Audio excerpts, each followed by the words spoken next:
नमस्कार। आज के इस नए विश्लेषण में हम बात करने वाले हैं भारत इलेक्ट्रॉनिक्स लिमिटेड यानी BEL के हालिया वित्तीय परिणामों की।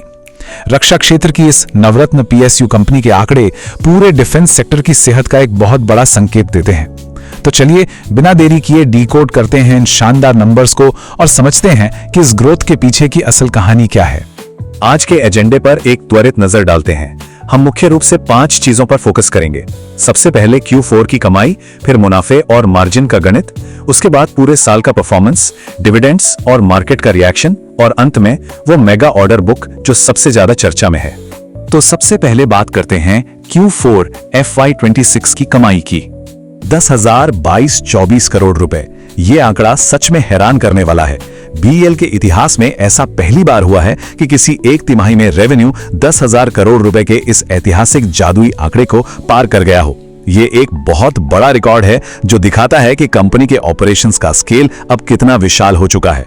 पिछले साल की इसी तिमाही से तुलना की जाए तो ग्रोथ बिल्कुल साफ दिखाई देती है। पिछले साल ये रेवेन्यू 9,150 करोड़ रुपए था, जो अब 11.5% की एक बहुत ही सॉलिड जंप के साथ आगे बढ़ा है। ये कोई मामूली उछाल नहीं है, बल्कि साफ इशारा है कि कंपनी का विस्तार पूरी रफ्तार से हो रहा है।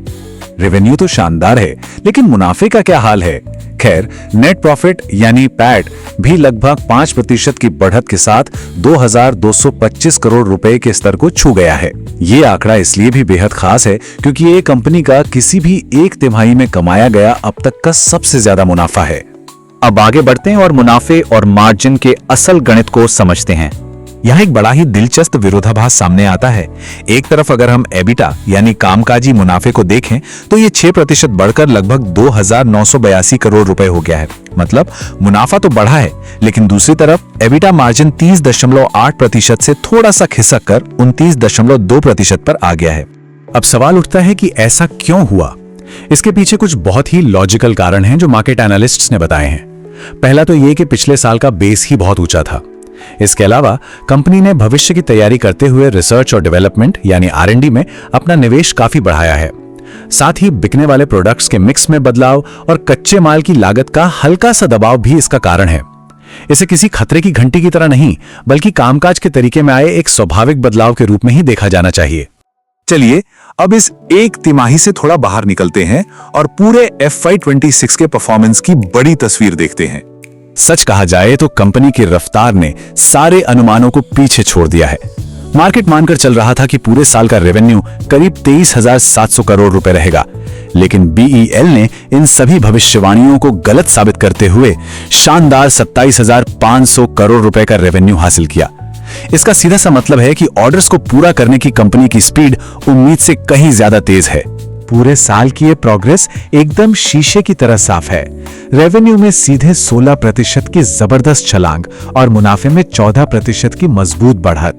इन दोनों अहम पैमानों पर यह डबल डिजिट ग्रोथ चीख चीख कर बता रही है कि कंपनी की वित्तीय सेहत इस वक्त अपने सबसे बेहतरीन दौर में है।